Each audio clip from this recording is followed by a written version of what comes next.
Hello all, welcome to Chayalokam. Ustaad Bhagat Singh cinema review ఏంటో ఈ వీడియోలో చూద్దాం. ముందుగా ఇది సినిమా కాదు, సినిమా లాంటిదని నాకు అనిపించింది. నేను చెప్పేది కూడా రివ్యూ కాదు, రివ్యూ లాంటిదని మీకు కూడా అనిపిస్తుండొచ్చు. ఎందుకంటే ఆంధ్రప్రదేశ్ డిప్యూటీ సీఎం గారికి ఇతర రాజకీయ నాయకుల్లాగా వేరు వేరు బిజినెస్ నుండి వాటి నుంచి ఇన్కమ్ వచ్చే సోర్స్ లేదు. ఆయన కేవలం సినిమాలే ఆధారం. అయితే అటు ఆయన విధి నిర్వహణలో చాలా బిజీగా ఉంటూ ఏదో నెలకు 2 రోజులో 4 రోజులో డేట్స్ నిచ్చి సినిమా షూటింగ్లకు అయితే అటెండ్ అవుతూ ఉంటారు. ఇక ఆ టైంలో ఆయన డేట్స్ దొరికినప్పుడల్లా ఓ 4 ఫైట్లని, ఒక 4 సాంగ్స్ అయితే షూట్ చేసేసి ఆ తర్వాత వాటిని టైం లైన్ లో కేసి చూశాక వాటి మధ్యలో ఎలాంటి సీన్స్ ఉంటే బాగుంటాయని తర్వాత కథను రాసుకుంటున్నారు. కాబట్టి సినిమా ఫైనల్ వర్షన్ చూసేసరికి ఇది సినిమానా లేకపోతే ప్రీ రిలీజ్ ఈవెంట్లలో ప్లే చేసే ఏవి లాంటిదా అనేది అర్థం కాకుండా తయారవుతుంది. సో అందుకని అన్ని సినిమాలని జడ్జ్ చేసినట్టు ఇలాంటి సినిమాల్ని కూడా జడ్జ్ చేయకుండా సినిమా ఎంతవరకు వర్కౌట్ అయింది, ఎంతవరకు వర్కౌట్ కాలేదు అనే విషయాన్ని క్లియర్ గా అయితే మాట్లాడదాం. ఈ లోపు మీరు గనక మన ఛానల్ ని సబ్స్క్రైబ్ చేసుకోకపోతే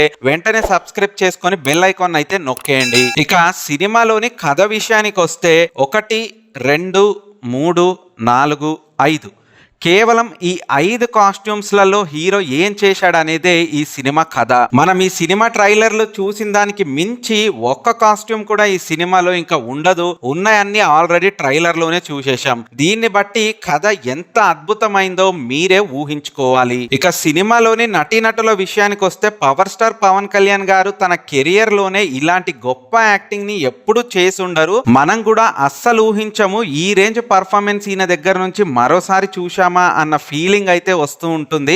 ఫైట్స్ లో నడవడం కానీ, సాంగ్స్ లో నవ్వించడం కానీ చాలా బాగా పర్ఫామ్ చేశారు పవన్ కళ్యాణ్ గారు అని చెప్పాలి. ఇక సినిమాలో శ్రీలీల పర్ఫార్మెన్స్ అయితే అసలు టాప్ నాచ్ అని చెప్తాను భయ్యా.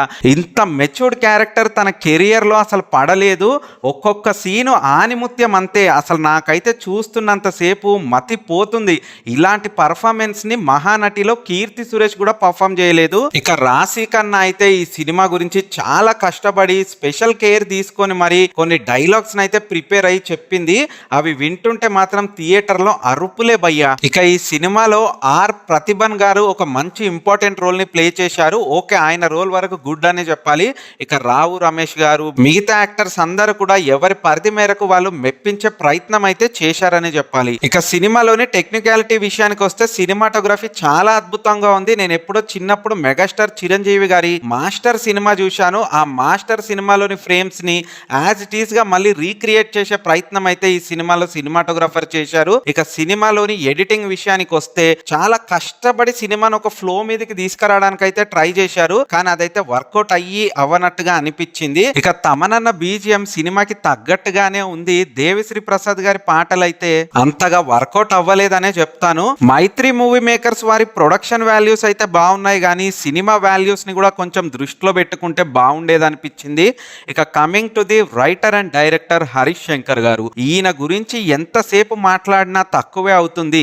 ఈ సినిమా చూసిన తర్వాత నా మనసులో మాత్రం ఉప్పొంగిపోయే అంత ప్రేమ ఈయన పైన కలిగిందని నేను చెప్తాను. ఎందుకంటే చాలా మంది యంగ్స్టర్స్ సినిమా డైరెక్షన్లు చేద్దాము, రైటింగ్ చేద్దాము అంటూ లక్షల కోర్సులు కట్టి ఏదో ఇన్స్టిట్యూట్లలో జాయిన్ అయ్యి తలలు బాదుకుంటూ ఉంటారు. కానీ ఈయన తీసిన ఈ సినిమా చూపిస్తే సినిమా ఎలా తీయకూడదు అన్నది ముందు అందరికీ క్లారిటీ వచ్చేస్తుంది. కాబట్టి మాక్సిమం అందరూ బెటర్ సినిమాలు తీయడానికే ట్రై చేస్తారని నాకు అనిపించింది. కథ లేకపోయినా కథ ఉన్నట్టు మేనేజ్ చేస్తూ వచ్చి పబ్లిసిటీలో నాది రీమేక్ సినిమా కాదు, నాది ఒరిజినల్ స్టోరీ అని చెప్పి బిల్డప్లు ఇచ్చి సినిమా చూసేసరికి తన సినిమాలు తనవి కాని సినిమాలు అన్నీ కూడా మిక్సీలో వేసి రుబ్బి తీసినట్టుగా అనిపించింది ఈ ఉస్తాద్ భగత్ సింగ్ సినిమా చూస్తే. కాకపోతే ఒక్క విషయంలో మాత్రం హరీష్ శంకర్ గారిని నేను అప్రిషియేట్ చేయాలనుకున్నాను.